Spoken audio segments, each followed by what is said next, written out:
Hello everyone, welcome to Civil Spark by Raman sir. हम अभी आप लोगों के बीच मैथ सेकेंड का सिलेबस रिव्यू लेके आया हूँ।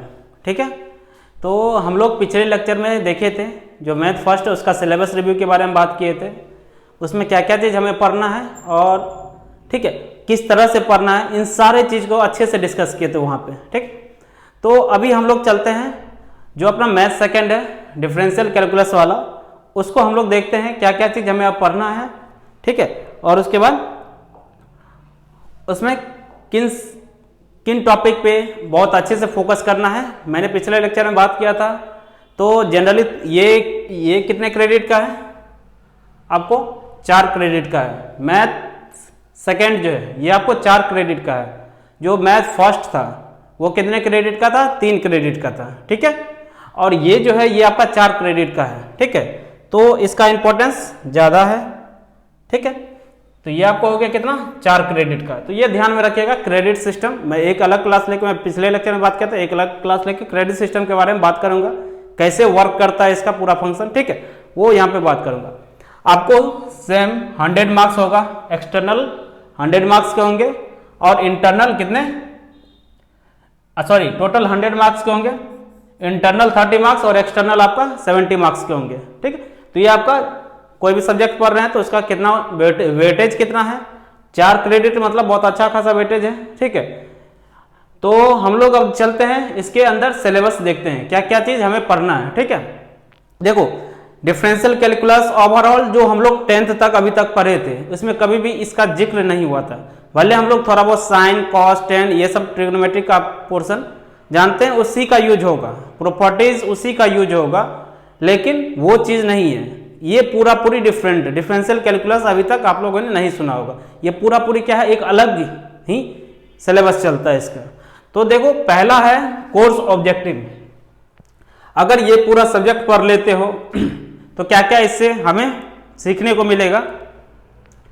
तो this course is design to give a comprehensive coverage at an industrial level to the subject of क्या क्या चीज, पहला differential calculus, integral calculus, first order differential equation and basic elements of vector algebra.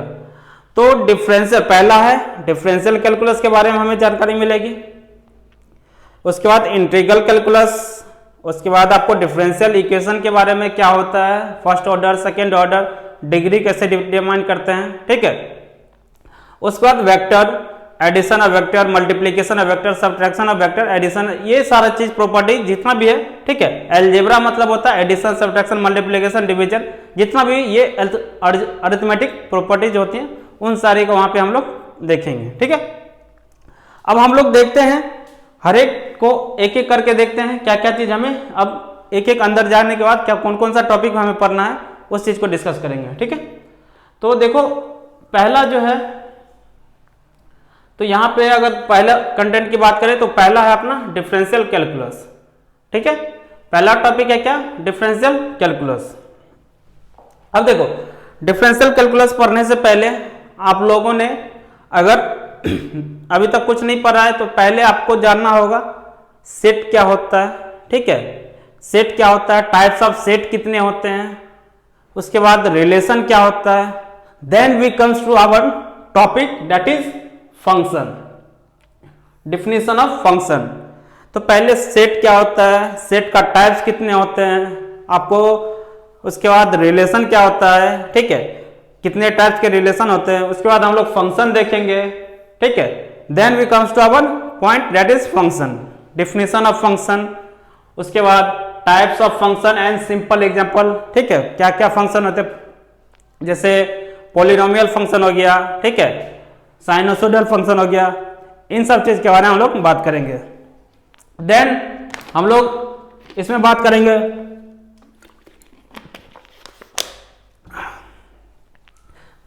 इसमें concept of limit पढ़ेंगे।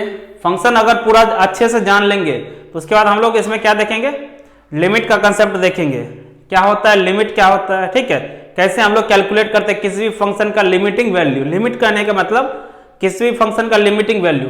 अगर मान लो कोई एक ये फंक्शन है आपको दिया हुआ है limit extending to A.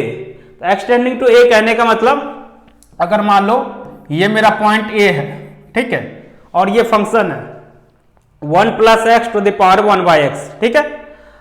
Extending to ए मतलब आइदर हम लोग इस फंक्शन के पॉइंट ए पॉइंट पे पहुंच रहे, either from left hand side और either from the right hand side, ठीक है। लेकिन एग्जैक्टली हम इस पॉइंट पे नहीं, इसके नेबरहुड पे पहुंच रहे हैं कहीं ना, ठीक है। हम लोग डायरेक्ट एग्जैक्टली वैल्यू पे नहीं जाके फंक्शन किस वैल्यू पे भी फाइंड करते हैं हम लोग डायरेक्ट, हम उसको क्या बोलते हैं, limiting value of the function, ठीक है। यहाँ पे अगर हम लिमिटिंग वैल्यू, अगर functional value of the function, और ये क्या है मेरा लिमिटिंग वैल्यू, इसीलिए हम लोग इसको क्या बोलते हैं, कंसेप्ट ऑफ लिमिट, ठीक है। वहां left hand limit, right hand limit क्या होता है, इन सब चीज के बारे में बात करेंगे, ठीक है। उसके बाद जो आपको 4 स्टैंडर्ड फॉर्म्स है, क्वेश्चन आपके बोर्ड में जो भी आता है, ये नहीं 4 स्टैंडर्ड फॉर्म पे आता है। एक है limit extending to a x to the power n minus a to the power n upon x minus a, ये सब स्टैंडर्ड फॉर्म है, ठीक है। उसके बाद limit extending to 0 sine x upon x क्या होगा। उसके बाद limit extending to 0 a to the power x minus 1 upon x, limit extending to a to the power x minus 1 upon x.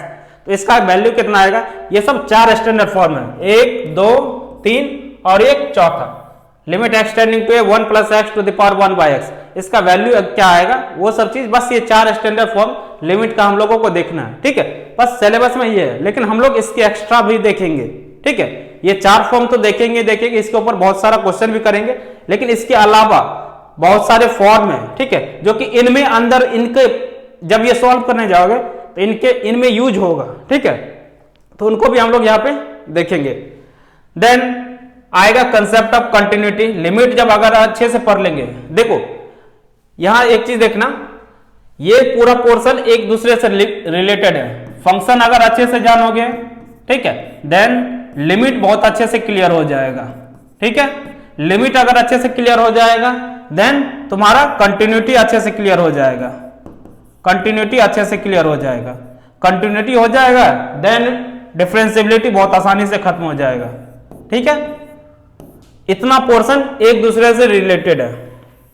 अगर डिफरेंशिएबिलिटी बहुत अच्छा से आता है तो इंटीग्रेशन भी क्या हो जाएगा, आसान हो जाएगा, क्योंकि डिफरेंशिएशन का उल्टा क्या हो जाता है, इंटीग्रेशन। कोई भी अगर sin x का डिफरेंशिएशन देखते हैं, अगर उसको रिवर्स करोगे तो समहाउ इंटीग्रेशन आता है, ठीक है।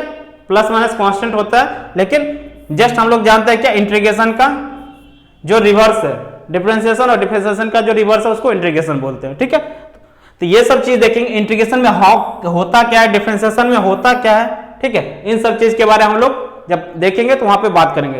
तो क्या बोले, जब अगर लिमिट अगर अच्छे से समझ में आ गया तो कंटिन्यूटी आपको अच्छे से समझ में आ जाएगा, कंटिन्यूटी समझ में आ गया तो देन डिफरेंशिएबिलिटी समझ में आ जाएगा, और डिफरेंशिएबिलिटी मतलब ये सारा टॉपिक एक दूसरे से रिलेटेड है। तो आपका जो यूनिट फर्स्ट है, ठीक है, तो जो यूनिट फर्स्ट है मतलब पूरी अगर एक टॉपिक अगर छूट जाता है, आपका क्लास अगर छूट जाता है, आप बंक करके दूसरा टॉपिक नहीं पढ़ सकते, क्योंकि कोरिलेटेड, एक दूसरे से क्या है, correlated, everything is correlated to each other.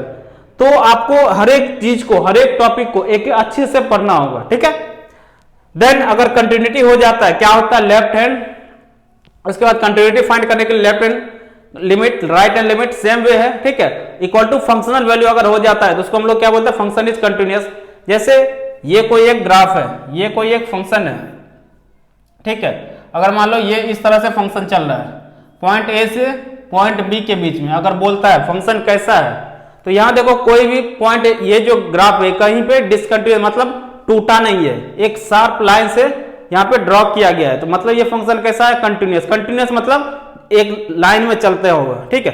अगर ये अभी इस पॉइंट इस तरह से बात करो, ये दोनों अभी क्या है, कंटिन्यूअस, यहां से यहां के बीच में देखूंगा तो ये दोनों क्या अभी कंटिन्यूअस है, लेकिन अभी क्या हो गया, इन दोनों के बीच में क्या हो गया, गैप हो गया, तो ये फंक्शन कैसा हो जाएगा, डिसकंटिन्यूअस। उसी तरह से यहाँ पे देख लो, कोई अगर फंक्शन है, कोई मान लो इस तरह से डिफाइंड है, और ये पूरा एक ही फंक्शन है, ठीक है, कुछ इस तरह से एक ही फंक्शन डिफाइन किया गया, तो लेकिन ये फंक्शन क्या है, ओवरऑल अगर बात करेंगे इस पॉइंट से लेके इस पॉइंट के बीच में, तो फंक्शन कैसा है, डिसकंटिन्यूअस, मतलब इन दोनों के बीच में कोई ना कोई ब्रेकिंग पॉइंट है, ठीक है। ये फंक्शन कैसा हो जाएगा, डिसकंटिन्यूअस। ये सब चीज बहुत अच्छे से वहां पे बात करेंगे, ठीक है।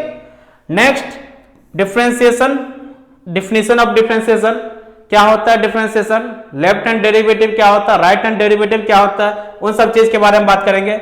Definition of x to the power n, differentiation of x to the power n, sin x, cos x, tan x, ठीक है, और log base a x, log base, log जिसका कि बेस क्या है a है और x पावर में, ठीक है, उसका हम लोग डिफरेंशिएशन देखेंगे। तो बेसिक जो आपको डिफरेंशिएशन दिया हुआ है log x, sin x, tan x, e to the power x, ठीक है, इन सारे का हम लोग क्या देखेंगे, डिफरेंशिएशन देखेंगे, क्या होता है, कैसे कैलकुलेट करेंगे। तो इन सब चीज को कैलकुलेट करने का 2-3 तरीका है। एक तो डायरेक्ट कैलकुलेशन होता है, ठीक है, एक प्रॉपर मेथड से लेफ्ट हैंड डेरिवेटिव क्या होगा, राइट हैंड डेरिवेटिव क्या होगा, और बोर्ड एग्जाम में ये इससे क्वेश्चन आना ही आना है, ठीक है। लेफ्ट हैंड कंटिन्यूटी पूछ दे, लिमिट पूछ दे या डिफरेंशिएबिलिटी, इन तीनों से आपको 2 से 3 क्वेश्चन दिख ही जाएगा, ठीक है। नेक्स्ट है differentiation of some product and quotient of the function. अब 2 फंक्शन है, उसको उसका क्या होगा, समेशन करेंगे। अगर मान लो एक फंक्शन f(x) है, एक फंक्शन g(x) है, इनका समेशन क्या होगा, इनका डिफरेंशिएशन क्या होगा, ठीक है। उसके बाद आपको प्रोडक्ट, क्वोशिएंट, डिफरेंशिएशन, सॉरी इसका एडिशन, सब्ट्रैक्शन, मल्टीप्लिकेशन, डिवीजन, इन सारे को देखेंगे वहां पे, ठीक है। इसके बाद डिफरेंशिएशन ऑफ फंक्शन, एक फंक्शन f(x) है, उसका gx के रिस्पेक्ट में डिफरेंशिएशन क्या होगा, gx है, hx के रिस्पेक्ट में डिफरेंशिएशन क्या होगा, उसी को क्या बोलते हैं, डिफरेंशिएशन ऑफ फंक्शन, एक फंक्शन का दूसरे फंक्शन के रिस्पेक्ट में। जनरली हम लोग या तो कोई कोऑर्डिनेट फिक्स कर लेते हैं, x एक्सिस या y एक्सिस के रिस्पेक्ट में डिफरेंशिएट करते हैं। अब यहाँ पे फंक्शन का किसी दूसरे फंक्शन के रिस्पेक्ट में डिफरेंशिएशन, वो सब चीज भी इसी सिलेबस में आपको देखने को मिलेगा। उसके बाद differentiation of trigonometry and inverse trigonometric function, आपको इसके बाद आपको यहां पे दिख जाएगा जो इनवर्स ट्रिग्नोमेट्रिक फंक्शन है। तो जो trigonometric function sin x, cos x, tan x और उसका opposite cosec x, cot x और sec x, इनका हम लोग डिफरेंशिएशन देखेंगे। उसके बाद inverse function sin inverse x, tan inverse x, cos inverse x, इन सारे का जो आपको क्या देखने को मिलेगा, differentiation of trigonometry and inverse trigonometric function, इन सारे का डिफरेंशिएशन हम लोग देखेंगे। उसके बाद लॉगरिथमिक डिफरेंशिएशन, जो अभी बात की है, log बेस a x है, इसके बाद कुछ भी हो सकता है, log बेस e x हो जाएगा, ठीक है। तो पावर चेंज करके देखेंगे हम लोग इनका क्या होता है, डिफरेंशिएशन क्या होगा, कैसे करेंगे डिफरेंशिएशन। उसके बाद exponential function e to the power x, differentiation of implicit and parametric function, ठीक है। इन सब चीज के बारे में बात, इम्प्लिसिट फंक्शन क्या होता है, उन सब चीज के बारे में बात करें, ठीक है। और पैरामेट्रिक फंक्शन क्या होगा, इन सब चीज के बारे में वहां पे हम लोग बात करेंगे। उसके बाद differentiation of one function with respect to another function, जो अभी बात की है, डिफरेंशिएशन ऑफ फंक्शन, ठीक है, एक फंक्शन का दूसरे फंक्शन के रिस्पेक्ट में, उन सब चीज को हम लोग यहाँ पे बात करेंगे, ठीक है।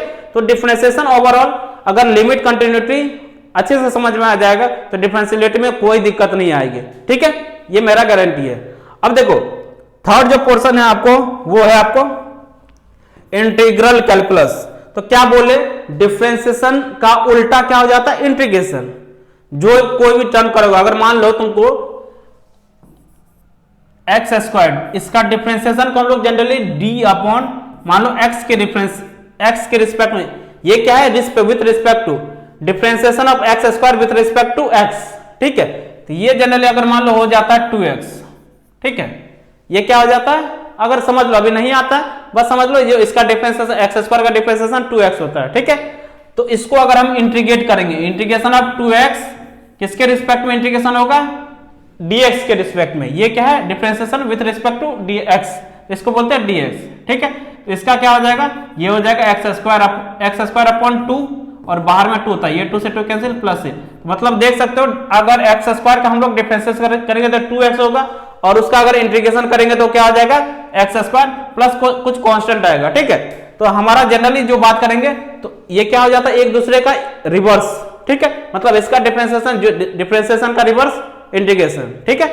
इस तरह से हम लोग यहां से देखेंगे। तो अगर तो सिंपल बात होगी, अगर डिफरेंशिएशन समझ में आ गया तो इंटीग्रेशन आसानी से समझ में आ जाएगा, ठीक है। तो देखो इंटीग्रेशन में क्या क्या चीज हमें देखना है, इसके बाद हम देखेंगे इंटीग्रेशन में, अगर इंटीग्रल कैलकुलस की बात करें इसमें क्या क्या हो सकता देखेंगे। तो पहला है integration as inverse operator of differentiation. जो बात बोले इनवर्स ऑपरेटर, मतलब अगर मैं बोलूं डिफरेंशिएशन ऑफ साइन एक्स, जिसको मालूम है वो जानता है क्या होता है डिफरेंशिएशन, sin x का डिफरेंशिएशन cos x, और अगर बोलूं cos x का इंटीग्रेशन तो ये क्या हो जाता है sin x। ठीक है, तो एज ए इनवर्स ऑपरेटर, इसी को क्या बोलते हैं as a inverse operator, differentiation as a inverse, integration as a inverse operator of differentiation, या फिर differentiation as a inverse operator of integration. इसके लिए हम लोग वहां देखेंगे। उसके बाद सिंपल इंटीग्रेशन बाय ट्रांसफॉर्मेशन। अब देखो डायरेक्ट बहुत सारा इंटीग्रेशन क्या होगा, नॉर्मली इस तरह से sin x cos x, हर एक जगह तो ट्रिग्नोमेट्री या फिर एक्सपोनेंशियल या फिर लॉगरिथमिक तो नहीं होगा, तो उसमें हम लोग क्या करेंगे ट्रांसफॉर्मेशन करके उस इंटीग्रेशन को सॉल्व करने की कोशिश करेंगे। ठीक है, तो यही बोल रहा है जब हम लोग इस तरह से इस मेथड से अगर कोई चीज को हम लोग पुट करते हैं, वैल्यू एग्जैक्ट मानते हैं, तो उसको क्या बोलते हैं हम लोग ट्रांसफॉर्मेशन। हम लोग मान लेते हैं let x equal to cos theta, x equal to sin theta, तो वहां पे इसको क्या बोलते हैं हम लोग ट्रांसफॉर्मेशन बोलते हैं। ठीक है, ट्रांसफॉर्मेशन बाय सब्स्टिट्यूशन। मेथड क्या है, सब्स्टिट्यूट करेंगे कुछ वैल्यू बाय पार्ट्स, क्या करते हैं फ्रैक्शन बाय पार्ट्स करते हैं। ठीक है, by partial fraction for linear factor only. तो पार्शियल फ्रैक्शन इन ये सारा क्या है मेथड्स है। ठीक है, इंटीग्रेशन को सॉल्व करने के लिए इन सारे मेथड का अगर डायरेक्ट नहीं सॉल्व हो रहा होगा तो उनको हम लोग इन सारे मेथड ट्रांसफॉर्मेशन यूज कर सकते हैं, आपको सब्स्टिट्यूशन यूज कर सकते हैं। ठीक है, उसके बाद पार्शियल फ्रैक्शन का method, partial fraction method use कर सकते हैं। ठीक है, इन सारे मेथड यूज करके क्या बस फाइंड करना हमें, इंटीग्रेशन को फाइंड करने के लिए बस इन सारे मेथड को हम लोग यूज करेंगे। उसके बाद definite integration and it's property. अब देखो ये जो मैं अभी सॉल्व किया हूं ये क्या है इनडेफिनिट इंटीग्रेशन, मतलब इसमें लिमिट मैंने पुट नहीं किया, ये cos x कहां से कहां के बीच में वेरी करा रहे, इसका कोई लिमिट नहीं है। लेकिन जब भी बोलेगा डेफिनिट इंटीग्रेशन आपको वैल्यू दे देगा पॉइंट ए से पॉइंट बी के बीच में। अगर कभी इस तरह से देगा तो ये क्या हो गया, पॉइंट ए से पॉइंट बी के बीच में cos x को इंटीग्रेट करना है तो इसका एग्जैक्ट वैल्यू आएगा, उसको क्या बोलते हैं हम लोग डेफिनिट इंटीग्रेशन बोलते हैं। ठीक है, तो वो मेथड देखेंगे definite integration and it's property, क्या क्या प्रॉपर्टीज होती हैं। सिंपल प्रॉब्लम, उसके ऊपर कुछ कुछ सिंपल प्रॉब्लम्स होंगे। ठीक है, उन सारे प्रॉब्लम्स को हम लोग करेंगे। उसके बाद एप्लीकेशन ऑफ इंटीग्रेशन। अब देखो इंटीग्रेशन का मतलब फिजिकली क्या रिप्रेजेंट करता है इंटीग्रेशन। ठीक है, इंटीग्रेशन फिजिकली रिप्रेजेंट करता है समेशन। इंटीग्रेशन फिजिकली क्या रिप्रेजेंट करता है, समेशन। समेशन अगर मैं इंटीग्रेट कर रहा हूं integration cos x a to b, तो मतलब a से b के बीच में cos x का जितना वैल्यू होगा सारे को क्या करना है, ऐड कर देना है।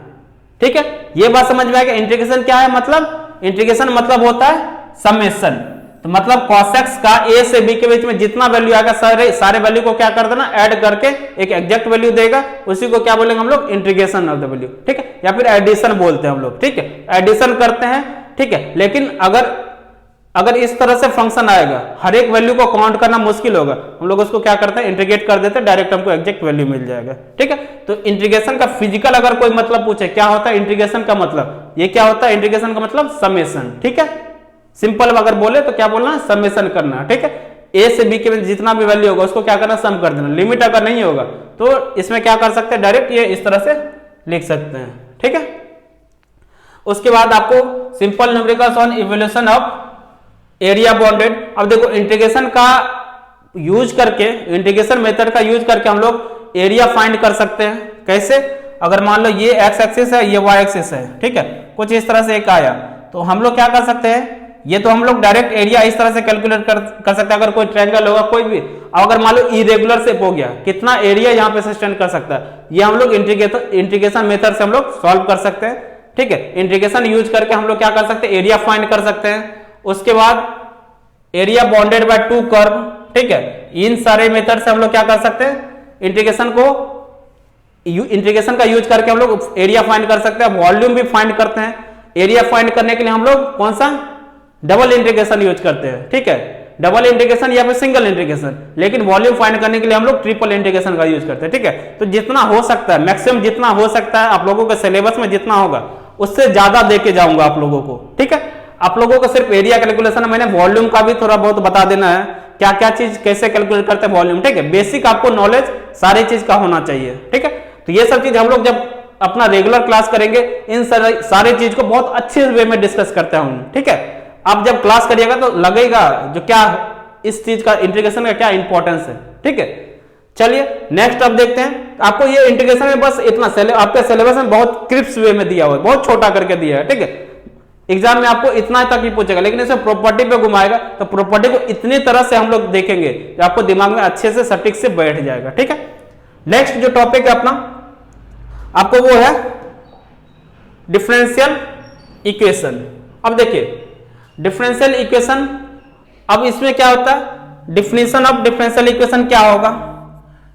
अगर हम लोग जानते हैं ये हम लोग लिखते थे a x plus b y plus c is equal to 0, ये क्या है मेरा, ये मेरा एक इक्वेशन है। ठीक है, equation of straight line, equation of, ठीक है, उस तरह से हम लोग इस चीज को अरेंज करते थे। अब देखो डिफरेंशियल इक्वेशन क्या होता है, dy अपॉन dx, ठीक है, plus P Y equal to Q X. ठीक है, ये कुछ इस तरह से इक्वेशन आपको दिया रहेगा। ठीक है, ये क्या है डिफरेंशियल, इसको क्या बोलते हैं हम लोग generally first order differential equation. ठीक है, अब यहाँ पे डिफरेंशियल इक्वेशन बहुत सारे टाइप्स का हो सकता है, तो ये जो मैं लिखा हूं अब ये क्या है, first order differential equation. Second उसी तरह से होता है second order differential equation, third order differential equation, fourth order, मतलब हायर ऑर्डर की कोई लिमिटेशन नहीं है। लेकिन आप लोगों को जो देखना होगा सिलेबस में, जो आप लोगों को देखना होगा, ठीक है, वो आपको फर्स्ट और second method, generally third method तक जाते नहीं है, क्योंकि आप लोगों को फर्स्ट और सेकंड मेथड में ही ये सब चीज मतलब सिलेबस मतलब कवर हो जाता है। ठीक है, थर्ड ऑर्डर थोड़ा अगर जाइएगा तो थोड़ा टाइम टेकिंग हो जाता है। ठीक है, थर्ड ऑर्डर सॉल्व करना थोड़ा मतलब कॉम्प्लिकेटेड हो जाता है, तो आप लोगों को बस बेसिक का नॉलेज दिलवाना था इसमें। ठीक है, इसलिए ये लोग क्या करते हैं, बस फर्स्ट ऑर्डर सेकंड ऑर्डर, और अगर थर्ड ऑर्डर हम लोग डिस्कस करेंगे, ऐसा नहीं है जो डिस्कस नहीं करेंगे, हम लोग first second third fourth order तक डिस्कस करेंगे। कैसे उसमें क्या होता है, आपको कैसे ऑर्डर पहचानना आना चाहिए, ऑर्डर क्या होता है, डिग्री क्या होता है। ठीक है, इस बार के बोर्ड एग्जाम में डायरेक्ट क्वेश्चन पूछा हुआ है, मैं ऑब्जेक्टिव क्वेश्चन का बात कर रहा हूं, एक क्वेश्चन डायरेक्ट पूछा हुआ, what is the order and degree of differential equation. और हम अपने क्लास में बार बार चिल्ला चिल्ला के यही बोलते थे, ऑर्डर और डिग्री उसी का होता है जिसका क्या पहला कंडीशन, 4 कंडीशन लिखाता हूं, फ्री फ्रॉम रेडिकल्स पहला पॉइंट होता है, और क्वेश्चन में वही कर दिया था, बस क्या कर दिया था, रेडिकल्स मतलब फ्रैक्शन में नहीं होना चाहिए, और क्वेश्चन में था 3/2 करके। ठीक है, तो पहला काम करना होता था रेडिकल से मतलब फ्रैक्शन से उसको रिमूव करना था, तो स्क्वायरिंग करोगे इधर इधर उधर करोगे तो बस फ्रैक्शन पार्ट हट जाएगा। जिसकी हाईएस्ट ऑर्डर उसकी डिग्री, जिसकी ऑर्डर उसकी डिग्री, हम लोग इसी तरह से इस चीज को डिस्कस करते हैं क्लास में। ठीक है, जिसकी ऑर्डर उसकी डिग्री, ऑर्डर मतलब ये है dy अपॉन dx, इसको हम लोग बोलते हैं फर्स्ट ऑर्डर। अभी इसका पावर क्या है 1 है, ये है d2y अपॉन dx स्क्वायर, इसकी पावर क्या है सेकेंड। ये कितने बार डिफरेंशिएट किया गया y को, 2 बार डिफरेंशिएट किया गया। ये कितने बार y को डिफरेंशिएट किया गया है x के रिस्पेक्ट में, 1 बार। ठीक है, उसी तरह से 3 बार अगर डिफरेंशिएट किया जाएगा किसको, y को x के रिस्पेक्ट में, तो वो third order d2y upon dx square. ठीक है, उसी तरह से ये हो जाएगा d3y अपॉन dx क्यूब, ये क्या हो जाएगा थर्ड ऑर्डर डिफरेंशियल इक्वेशन। इसी तरह से ये आगे प्रोसेस पूरा चलते जाएगा। ठीक है, तो ये इसकी कोई लिमिटेशन नहीं है, ये 100 200 400 कितना भी जा सकता है। ठीक है, लेकिन जो अपने काम का होगा फर्स्ट और सेकंड ऑर्डर को, इसको इक्वेशन फॉर्मेशन, यहीं तक हमारा काम नहीं हो जाएगा, इक्वेशन कैसे फॉर्मुलेट करेंगे, डिफरेंशियल इक्वेशन कैसे बनाएंगे, उसका तरीका भी हम लोग वहां पे सीखेंगे। ठीक है, तो पहला काम क्या होगा, ऑर्डर और डिग्री पहचानने आना चाहिए। Second of A differential equation, formation of A differential equation, equation कैसे हम फॉर्म करेंगे, उसका बहुत सारा तरीका है फॉर्म करने का, डिफरेंशियल इक्वेशन फॉर्मेशन का बहुत सारा तरीका, वो सारे तरीके हम लोग यहाँ पे डिस्कस करेंगे। ठीक है, उसके बाद solution of first order and first degree differential equation. देखो यहाँ पे मैं बात किया था अभी, जो आप लोगों के सिलेबस में क्या है, फर्स्ट और जनरली कहां तक जाता है, सेकेंड। तो आपको यहाँ पे सिलेबस में सीधा दिया हुआ जो आपको क्या करना है, फर्स्ट ऑर्डर और सेकेंड, एक मिनट, आपको दिया हुआ first order and second order difference, first order first degree, order जिसका फर्स्ट हो और डिग्री भी क्या होना चाहिए, उसकी फर्स्ट होनी चाहिए, उसका हम लोग को क्या फाइंड करना, सॉल्यूशन, कैसे उसका सॉल्यूशन फाइंड करेंगे वो हम लोग देखेंगे। ठीक है, solution of first order and first degree, second order की भी बात नहीं की, लेकिन हम लोग सेकंड ऑर्डर को कैसे सॉल्व करते हैं उनकी भी हम लोग बात करेंगे थोड़ी। ठीक है, उसके बाद बाय मेथड्स, बहुत सारा मेथड है, किससे, बाय यहाँ पे आपको दिया हुआ बाय वेरिएबल सेपरेशन मेथड, ठीक है, और उसके ऊपर कुछ सिंपल प्रॉब्लम करना है, ठीक है। यहाँ तो एक मेथड दिया है और हम लोग बहुत सारा 2-3 मेथड तो मिनिमम देखते ही देखते हैं इसको सॉल्व करने के लिए, फर्स्ट ऑर्डर सॉल्यूशन फाइंड करने के लिए 2-3 मिनिमम मेथड देखते हैं, ठीक है। उससे ज्यादा हो जाएगा लेकिन 2-3 मिनिमम मेथड हम लोग देखते हैं ये सॉल्यूशन फाइंड करने के लिए फर्स्ट ऑर्डर का, ठीक है। उसके बाद आपको मैटलैब के बारे में थोड़ी बहुत इंट्रोडक्शन देनी है, ठीक है। क्या होता है मैटलैब, क्या किस पर्पज से हम लोग इसका यूज करते हैं, ठीक है, इनके बारे में हम लोग देखेंगे, ठीक है। ये आपको हो गया किसमें, डिफरेंशियल इक्वेशन में। थोड़ा छोटा ही सिलेबस है, ज्यादा कुछ नहीं है। ऑर्डर, डिग्री, सॉल्यूशन और फॉर्मेशन, ये 4 पॉइंट पढ़ना और एक मैटलैब, ये 5 पॉइंट अगर पढ़ लीजिएगा तो आपका डिफरेंशियल इक्वेशन खत्म हो जाएगा, ठीक है। ये आपका हो गया सेकेंड यूनिट, ठीक है। याद रखिएगा ये सब्जेक्ट कितने क्रेडिट का है, 4 क्रेडिट का है, ध्यान में रखिएगा। और बहुत ही ज्यादा इंपॉर्टेंट, आपको पढ़ना कितना यूनिट है, सिर्फ 3 यूनिट पढ़ना है, ठीक है। देखिए नेक्स्ट जो है, नेक्स्ट आपको वेक्टर अलजेब्रा, बहुत छोटा है, ठीक है, कुछ नहीं। आपको वेक्टर अलजेब्रा, अगर वेक्टर जानते हैं, ठीक है, कोई अगर वेक्टर की बात करें, ये वेक्टर अगर मान लो ए है तो क्या लिखते हैं, ए एक्स आई कैप प्लस ए वाई जे कैप प्लस ए जेड के कैप, ये आपको वेक्टर ए दिया हुआ है, ठीक है। उसी तरह से वेक्टर बी होगा, वेक्टर सी होगा, वेक्टर डी होगा, मतलब इनफिनाइट नंबर ऑफ वेक्टर्स होंगे। अब उसमें क्या देखना हमें, डिफिनेशन क्या होता है, पहला काम क्या होता है, वेक्टर क्या होता है, उस चीज को डिफाइन करेंगे। वेक्टर का मैग्नीट्यूड क्या होता है, वेक्टर का डायरेक्शन क्या होता है और उसको किस तरह से रिप्रेजेंट करते हैं, ठीक है। इन सारे चीज को हम लोग वहां पे बहुत अच्छे से बात करेंगे। मैंने तो एक रफली फिगर बता दिया ये क्या होता है, वेक्टर ए अगर कोई है तो हम लोग इस तरह से आई कैप, वाई कैप और जे कैप के टर्म में लिखते हैं। इसको अच्छे वे में डिफिनेशन, एक अच्छा डिफिनेशन हम लोग फॉर्मुलेट करके वहां पे बताएंगे आप लोग, ठीक है। उसके बाद notation and rectangular solution of vector. अब देखो किस तरह से नोटेट करते हैं वेक्टर को, ठीक है, और उसका हम लोग कन्वर्ट करते हैं पोलर से कार्टेशियन और कार्टेशियन से पोलर, कैसे कन्वर्ट करेंगे वेक्टर को वो भी हम लोग देखेंगे, ठीक है। उसे हम लोग क्या बोल रहे हैं, रिजोल्यूशन ऑफ वेक्टर्स, मतलब पोलर टू कार्टेशियन, पोलर से कार्टेशियन और कार्टेशियन से पोलर, पोलर से कार्टेशियन। पोलर मतलब जहां पे आर और थीटा का टर्म आएगा, कार्टेशियन मतलब एक्स वाई और जेड का टर्म जहां पे आता है उसको कार्टेशियन कोऑर्डिनेट बोलते हैं, ठीक है। और जहां पे आर रेडियस और थीटा का टर्म आता है उसको हम लोग पोलर कोऑर्डिनेट बोलते हैं। तो इन सब चीज में हम लोग रिजोल्यूशन करके देखेंगे वेक्टर को, किस तरह से वेक्टर को रिजोल्व करते हैं, पोलर से कार्टेशियन और कार्टेशियन से पोलर दोनों। उसके बाद आपको addition and subtraction of vector, दो वेक्टर कैसे ऐड होगा, ठीक है, कैसे सब्ट्रैक्ट होगा। उसके बाद आपको scalar and vector product of 2 vectors, अगर ये वेक्टर है इसमें अगर स्केलर से मल्टीप्लाई करेंगे तो क्या होगा, इसमें वेक्टर से मल्टीप्लाई करेंगे तो क्या होगा, उन सब चीज के बारे में हम लोग बात करेंगे। उसके बाद some problem related to work, moment and angular velocity. Work done हम लोग क्या जानते हैं, फोर्स इंटू डिस्प्लेसमेंट। यहां क्या होता है एफ डॉट डी एस।